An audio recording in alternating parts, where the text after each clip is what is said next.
Je vous mets en face de la situation.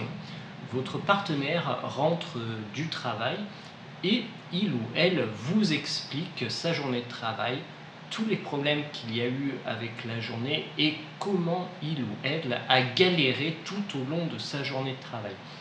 Et quand vous écoutez ça, vous avez typiquement une solution qui vient dans votre tête et vous lui donnez comme conseil cette solution. Alors ici, vous faites l'une des erreurs les plus fréquentes dans les couples, que vous soyez homme, que vous soyez femme, ne donnez jamais de conseils sur la vie professionnelle de votre partenaire. Je vous explique. Lorsque vous faites ça, en fait, si vous avez vu ma précédente vidéo sur la validation, vous êtes en train d'attaquer le capital de validation de votre partenaire. En fait, quand vous donnez un conseil, vous êtes en train de dire à votre partenaire qu'il est plus ou moins stupide de ne pas avoir pensé à la solution à laquelle vous êtes en train de penser. Alors vous imaginez bien, la plupart du temps, on accepte les conseils plus ou moins, on les écoute comme ça.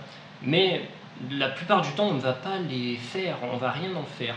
Alors je vais vous donner plusieurs arguments qui vont vous montrer que donner un conseil sur la vie professionnelle est absolument contre-productif et qu'il vaut mieux ne rien faire. Si vous donnez un conseil et que c'est le bon conseil, vous avez la bonne solution, si votre partenaire vous écoute, il se met en position d'infériorité. Inconsciemment, il va se mettre en position d'infériorité parce que vous aurez trouvé une solution alors que lui, ça fait peut-être des semaines ou des mois qu'il a ce problème et qu'il n'arrive pas à le régler. Donc, vous imaginez un peu le déséquilibre que vous créez en donnant le bon conseil. Si il ne suit pas votre conseil, qui est peut-être le bon, il se met en position de rebelle et il se met en position de confrontation. Donc c'est vous qui avez déclenché pourtant cette confrontation en donnant un conseil qu'il ne voudra pas appliquer. Donc vraiment, donner un conseil, c'est vraiment contre-productif. Mais je vais aller un peu plus loin. Lorsque l'on explique sa journée à son partenaire, on n'attend pas forcément d'avoir des conseils. Vous savez, on a beaucoup de problèmes tout au long de la journée, on a des choses qu'on n'arrive pas à régler, et puis on a envie d'en parler à quelqu'un, on a envie que quelqu'un nous écoute en toute confiance et qu'il ne nous juge pas, qu'il ne cherche pas à dire tu as été fautif. C'est simplement pour parler, comme on pourrait parler dans le vide tout seul de ce qui se passe dans notre journée. Mais avec un partenaire, c'est bien parce qu'on peut se mettre à nu, on peut évoquer nos faiblesses, on peut évoquer nos problèmes sans avoir peur d'être jugé, et c'est ça qui est très important. Lorsque vous donnez un conseil, c'est comme si vous jugiez votre partenaire, c'est comme si vous jugiez le fait que tout ce qu'il a fait jusqu'à présent, c'est mal fait parce qu'il n'a pas trouvé la bonne solution. Et c'est pour ça que c'est très dangereux de donner un conseil. Par ailleurs, si on regarde bien, même si vous avez une solution qui semble assez claire, et c'est souvent le cas quand on est à l'extérieur, tout semble assez clair, tout semble facile. Mais pourtant, votre partenaire n'a pas trouvé la solution et il y a sûrement une raison.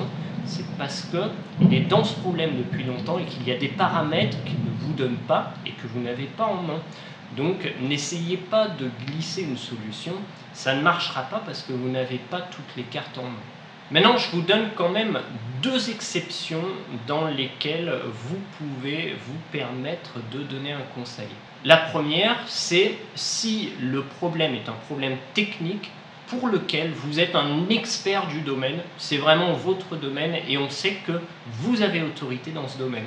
Par exemple, si un téléphone ne fonctionne pas techniquement, si votre partenaire n'arrive pas à faire fonctionner son téléphone et que vous êtes un expert des téléphones, eh bien allez-y, vous lui dites il faut faire ça et ça, ou vous le faites à sa place, c'est encore mieux, vous prenez l'initiative de le faire et ça va être apprécié à sa juste valeur. Donc c'est vraiment, il faut avoir autorité dans le domaine. On sait que vous êtes fort là-dedans, votre partenaire vous identifie comme le spécialiste de ce domaine. Dans tous les autres cas, vous ne devez pas donner de conseils. Mais il reste quand même une dernière exception à cette règle du conseil, c'est si le problème vous incombe à tous les deux. Si ce problème a une interférence sur vous, vous avez le droit de donner un conseil, vous avez le droit évidemment d'en discuter avec votre partenaire, c'est fortement recommandé. Alors maintenant, que faire en cas de conseil donné. Donc évidemment, vous l'aurez compris dans cette vidéo, vous ne devez pas donner de conseils à titre professionnel à votre partenaire, c'est vraiment contre-productif. Vous devez vous contenter d'écouter ce qu'il a à dire et de le conforter en tant que votre partenaire, en tant que personnage qu'il est en train de jouer, et il va se sentir bien, il va se sentir confortable à votre côté, et c'est la meilleure chose à faire en tant que partenaire amoureux. Maintenant, si votre partenaire vous donne des conseils, et ça va arriver forcément, dans ce cas-là, je vous conseille de ne pas vous justifier, simplement d'écouter et de sourire, et ça suffit. Ne rentrez pas dans une polémique en vous justifiant, en disant « mais j'ai déjà essayé ce que tu me dis de faire » ou peut-être ça va pas marcher, ou peut-être je vais essayer.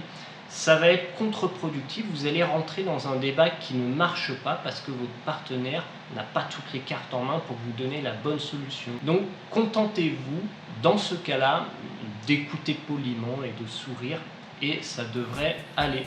Évidemment, vous pouvez également partager cette vidéo avec votre partenaire, vous pouvez vous abonner à la chaîne si ce n'est pas déjà fait, et vous pouvez me retrouver en consultation si vous avez un problème vraiment complexe avec votre partenaire. Je serai heureux de vous aider. Vous pouvez me consulter seul ou à deux. Vous me retrouvez sur le site www.coachamour.com. Merci à vous.